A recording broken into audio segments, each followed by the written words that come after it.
नमस्कार, स्वागत है आपका सत्यहिंदी.com के खास कार्यक्रम सुनिए सच में। मैं हूं नीलू व्यास और इस प्रोग्राम के जरिए आप तक पहुंचाती हूं दिन भर की 5 बड़ी खबरों का विश्लेषण। तो चलिए शुरुआत करते हैं आज की हेडलाइन से। हमलावर हुए केसीआर, बोले मोदी सरकार को बंगाल की खाड़ी में फेंकना होगा। स्टालिन का विपक्षी नेताओं को पत्र, कहा सामाजिक न्याय के लिए एकजुट हो। राज्यसभा में मोदी सरकार पर बरसे खड़गे, चीन से लेकर बेरोजगारी पर घेरा। ईडी के पूर्व निदेशक राजेश्वर सिंह को बीजेपी का टिकट, स्वाति सिंह को नहीं। और पंजाब में कांग्रेस के सीएम प्रत्याशी पर हलचल, जाखड़ के वीडियो ने बढ़ाई मुसीबत। शुरुआत करते हैं हमारी आज की पहली बड़ी खबर से और वो खबर जुड़ी हुई है जिस तरीके से विपक्षी नेताओं की प्रतिक्रिया कल के केंद्रीय बजट को लेकर आ रही है। अब इस खबर में बात करते हैं तेलंगाना के मुख्यमंत्री के चंद्रशेखर राव यानी कि केसीआर की। कल जब बजट आया तो उन्होंने तीखी आलोचना बजट की और उन्होंने कहा कि इस बजट से लोग नाखुश हैं। उन्होंने कहा कि ये जो केंद्रीय बजट है ये दिशाहीन है, निराशाजनक है और बेकार है बिल्कुल। और साथ में उन्होंने कहा कि ये ऐसी सरकार है जिसे किसानों से कोई लगाव नहीं है। युवाओं में जागरूकता आना चाहिए और युवाओं को और सभी लोगों को ये सोचना चाहिए कि अब वक्त आ गया है कि बीजेपी की सरकार को उखाड़कर बंगाल की खाड़ी में फेंक दो। जी हां, केसीआर ने ये कहा कि बीजेपी की सरकार को उखाड़कर बंगाल की खाड़ी में फेंक दो। उनका ये कहना, उस पर काफी प्रतिक्रियाएं भी आई हैं। उनमें से रामदास अठावले जो कि मंत्री भी हैं और रिपब्लिकन पार्टी ऑफ इंडिया के नेता हैं, तो उन्होंने कहा कि इस तरीके का बयान शोभा नहीं देता है और एक मुख्यमंत्री को, और साथ में कहा कि अगर वो इस तरीके की बातें करेंगे तो कन्याकुमारी के चारों तरफ जो 3 समुद्र हैं उनमें तेलंगाना की सरकार को डुबो दिया जाएगा। तो इस तरीके की तीखी आलोचना बजट पर हो रही है। लेकिन जिस तरीके से केसीआर ने ये कहा कि बीजेपी सरकार को बंगाल की खाड़ी में उखाड़कर फेंक देना चाहिए, वो इस बात का संकेत है कि जो विपक्षी दल हैं वो कितने आतुर हैं और इस समय कितने डेस्परेट हैं कि किसी न किसी तरीके से बीजेपी की सरकार को बेदखल किया जाए, सत्ता से बाहर किया जाए। लेकिन सवाल ये उठता है कि अगर केसीआर जैसे नेता अगर आज बीजेपी को बेदखल करने की बात करते हैं तो क्या वो नेता आज बीजेपी का विकल्प बनकर लोगों के सामने आ सकते हैं? क्या केसीआर या उनकी पार्टी आज भी लोगों के सामने, जो आम वोटर है उसके सामने, क्या ये एक प्लान लेकर जा सकते हैं कि देखिए अगर आप बीजेपी को वोट नहीं करेंगे तो हमारी सरकार ज्यादा क्रेडिबल है, ज्यादा विश्वसनीय है, ज्यादा भरोसेमंद है? ऐसा कोई प्लान विपक्षी नेताओं के पास नहीं है। अभी सब अपने अपने सुर में गा रहे हैं, बड़े बड़े बयान कर रहे हैं, लेकिन किसी के पास रोड मैप नहीं है। तो जो ये विपक्षी एक कॉमन मिनिमम प्रोग्राम या विपक्षी एकजुटता या फिर विपक्षी एक फ्रंट की जो बात कर रहे थे, अभी फिलहाल ऐसा कोई भी फ्रंट उभरता हुआ नहीं आ रहा है। अब केसीआर अपने राज्य में नेता हैं, मुख्यमंत्री हैं, बड़े नेता हैं, तो उनका जो ये बयान है ये इस बात का साफ संकेत है कि विपक्ष के पास रोड मैप नहीं है, लेकिन वो डेस्परेट है कि बीजेपी की सरकार को किस तरीके से उखाड़ फेंका जाए, साम दाम दंड भेद। तो इस बयान की काफी तीखी आलोचना हुई है। लेकिन सवाल ये उठता है कि अगर बेदखल बीजेपी को आप कर देंगे तो क्या विपक्ष आज इतना मजबूत है? क्या विपक्ष के पास रोड मैप है? क्या विपक्ष के पास वो खाका है जो वो लेकर लोगों के बीच में जाए? ऐसा अभी कोई प्लान नजर नहीं आ रहा है। इस पर फीडबैक दीजिएगा, मैं आगे चलती हूँ। अगली खबर भी विपक्षी नेता और तमिलनाडु के मुख्यमंत्री एमके स्टालिन से जुड़ी हुई है। अब एमके स्टालिन ने एक पत्र लिखा है सोनिया गांधी को और इसके अलावा करीब 36 और राजनीतिक दल हैं जिनके हेड्स को उन्होंने एक चिट्ठी लिखी है और उन्होंने कहा है कि अब समय आ गया है कि सामाजिक न्याय को सुनिश्चित किया जाए और वो भी एकजुट होकर। उन्होंने क्या कहा? सबसे पहले कुछ पॉइंट्स हैं वो मैं आपके सामने रख रही हूं। उन्होंने कहा कि हमारी विविधता और बहुसांस्कृतिक सभ्यता कट्टरता और धार्मिक नेतृत्व के चलते खतरे में है। ये उन्होंने पत्र में लिखा है।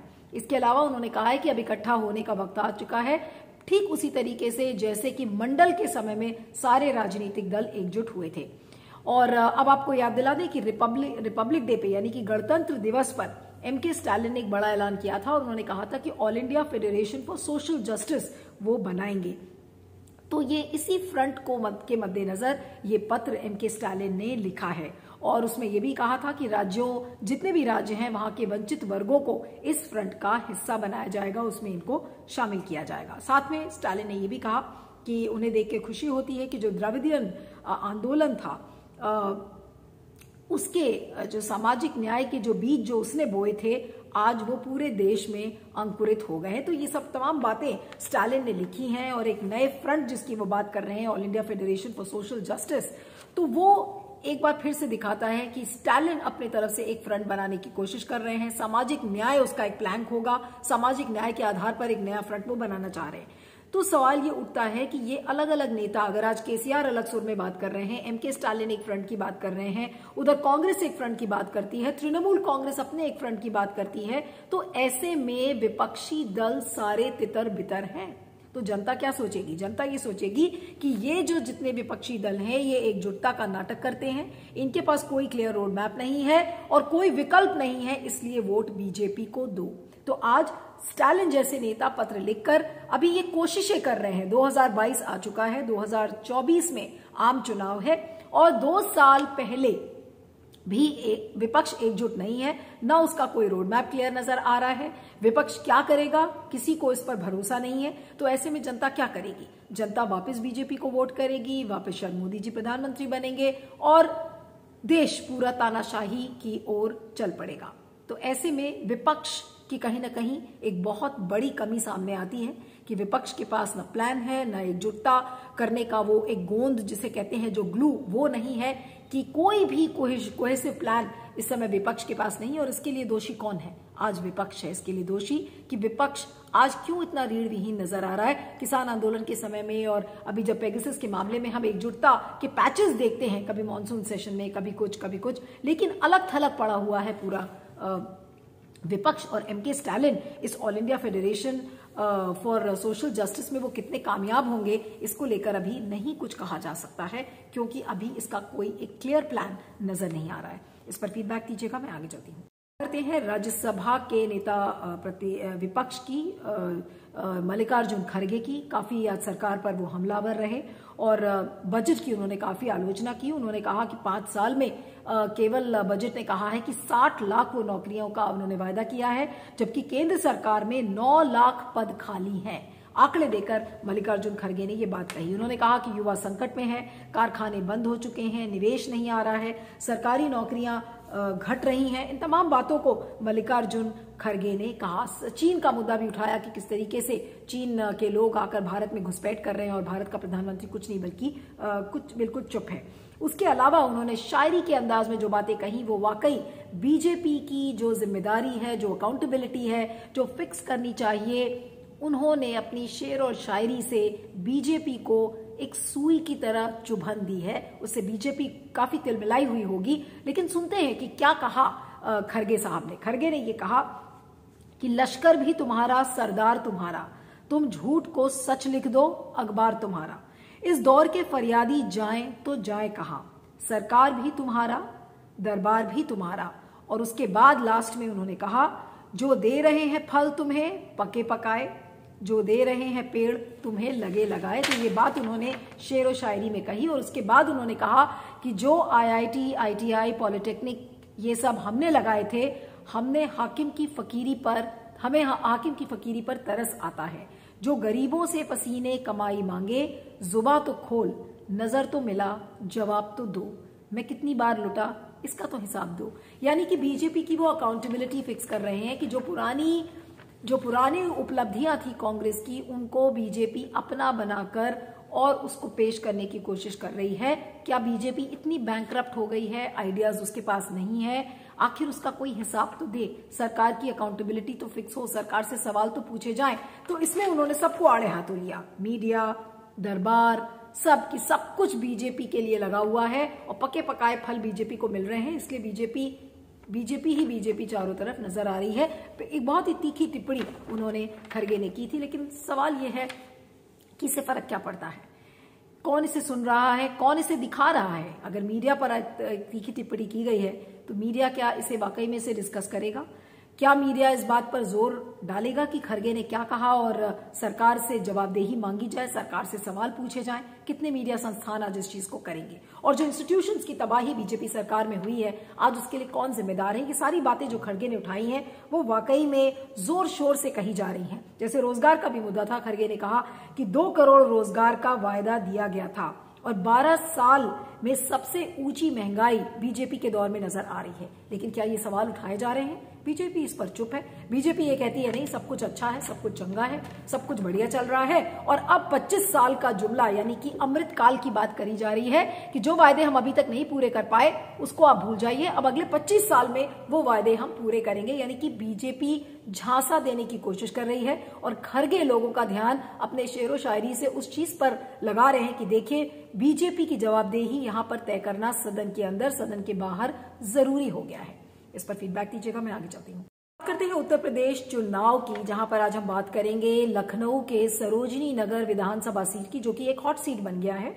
वहां की जो एमएलए है स्वाति सिंह बीजेपी से थी, तो वो वहां की मौजूदा एमएलए हैं और उनके पति यानी कि दयाशंकर सिंह जो प्रदेश बीजेपी उपाध्यक्ष हैं और बीजेपी ओबीसी मोर्चा के इंचार्ज भी हैं, ये दोनों मतलब जो दंपत्ति थे यानी कि स्वाति और उनके पति दयाशंकर सिंह, ये टिकट की दावेदारी कर रहे थे और बीजेपी के लिए एक बड़ी मुश्किल थी कि इस दंपत्ति को टिकट कैसे दिया जाए और दोनों सरोजनी नगर से ही चुनाव लड़ना चाह रहे थे। तो बीजेपी के सामने ये एक बड़ी मुश्किल थी और आपने कहावत सुनी है कि जब 2 लोगों की लड़ाई में तीसरा अक्सर बाजी मार जाता है, तो सरोजनी नगर की विधानसभा सीट में कुछ ऐसा ही हुआ है। अब ये सीट एक हॉट सीट बन गई है और जिस व्यक्ति ने बाजी मारी है वो है ईडी यानी कि एनफोर्समेंट डायरेक्टर के पूर्व निदेशक राजेश्वर सिंह, जिन्हें की वहां से टिकट दिया गया है, उन्हें उम्मीदवार बनाया गया है।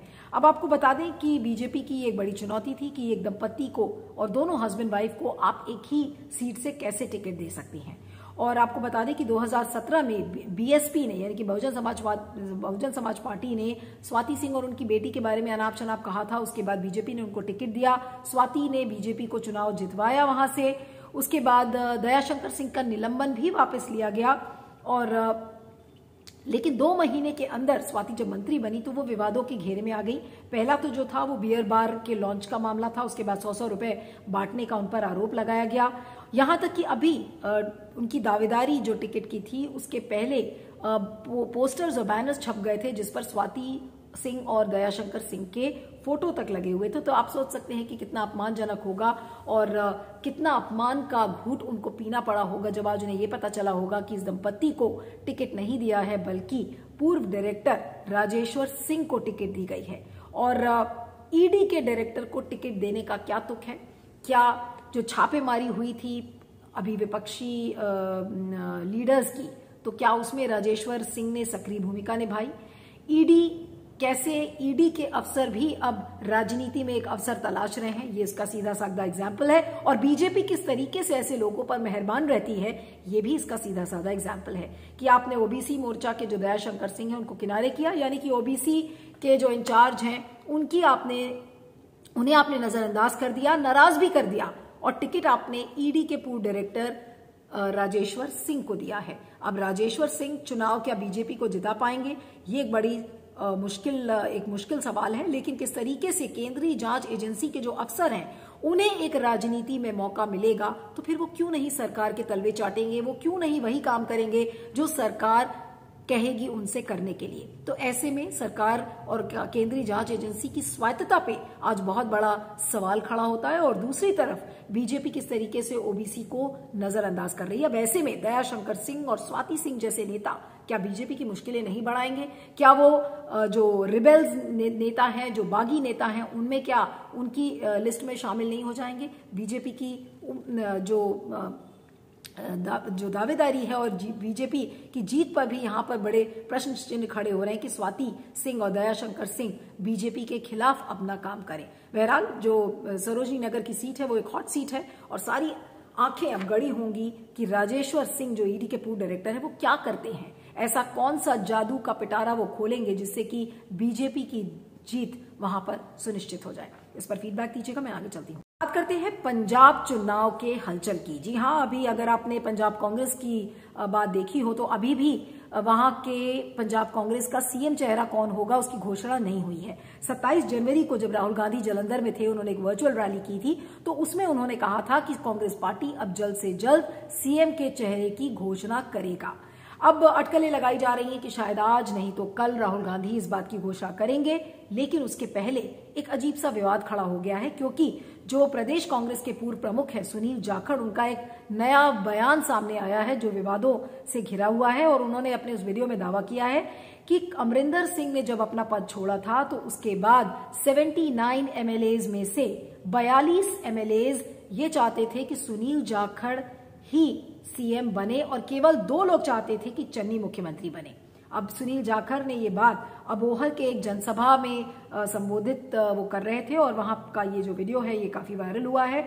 और उन्होंने कहा, उसमें बिल्कुल वो साफ कहते हुए नजर आ रहे हैं कि मेरे फेवर में या मेरे पक्ष में 42 एमएलएज थे, चन्नी के फेवर में, चरणजीत सिंह चन्नी के फेवर में केवल 2 एमएलएज थे। और जहां तक सिद्धू की बात है तो सिद्धू के पक्ष में केवल 6 विधायक थे। अब आपको बता दें कि सुखजिंदर सिंह रंधावा और ओपी सैनी उप मुख्यमंत्री हैं, और लेकिन सीएम पद की घोषणा कब होगी ये अभी किसी को पता नहीं है। लेकिन सुनील जाखड़ के इस संबोधन से कांग्रेस की मुश्किलें बढ़ती हुई नजर आ रही हैं। और राहुल गांधी ने यह भी कहा था कि जिस सीएम चेहरे की घोषणा की जाएगी, चरणजीत सिंह चन्नी और सिद्धू उसका समर्थन करेंगे, यानी कि एकजुटता का एक डिस्प्ले उस दिन जालंधर में देखा गया था, लेकिन नाम का ऐलान नहीं हुआ था। तो अब ऐसे में सुनील जाखड़ का ये स्टेटमेंट एक बार फिर से इस बात को दर्शाता है कि पंजाब कांग्रेस में सब कुछ ठीक नहीं है, गुटबाजी अभी भी है, अभी भी अलग अलग खेमे हैं। और ये जो एकजुटता का नाटक हो रहा है, जनता ये सारी चीजें देख रही है कि सुनील जाखड़ का एक कैंप है, चरणजीत सिंह चन्नी का एक कैंप है, सिद्धू भी एक पेज पर नहीं है। अब ऐसे में हाईकमान के लिए बड़ी मुश्किलें हैं और कांग्रेस पंजाब में एक जीतता हुआ चुनाव हार सकती है अगर जल्द से जल्द सीएम चेहरे की घोषणा नहीं की। अब ऐसे में हाईकमांड क्या करेगा, किसे मुख्यमंत्री का चेहरा बनाएगा, चरणजीत सिंह चन्नी को, नवजोत सिद्धू को या फिर सुनील जाखड़ को? ये तमाम अटकलें इस समय लगाई जा रही हैं। लेकिन फिलहाल कांग्रेस के लिए एक बार फिर से मुसीबतें खड़ी हो गई हैं, क्योंकि कांग्रेस बार बार कोशिश करती है ये दिखाने के लिए कि सब एकजुट है, और ऑप्टिक्स होता है कि देखिए सब कुछ, सब एकजुट है, सब एक पेज पर है, और कोई ना कोई ऐसी बातें कह देता है जिससे कि ये लोगों के बीच ये संदेश पहुंचता है कि देखिए कांग्रेस के लोग आपस में ही लड़कट रहे हैं। तो ऐसे में जनता क्या करेगी, क्या कांग्रेस को वोट देगी? और उससे भी बड़ा सवाल कि कांग्रेस का सीएम फेस पंजाब में कौन होगा, इस पर सबकी निगाहें टिकी होंगी। सुनिए सच की 5 बड़ी खबरों में इतना ही। आप मुझे ट्विटर पर फॉलो कर सकते हैं, मेरा ट्विटर हैंडल है @neelu317। आप देखते रहिएगा सुनिए सच और बने रहिएगा सत्य हिंदी पर। Thank you so much. सत्य हिंदी का ऐप डाउनलोड करें गूगल प्ले स्टोर पर।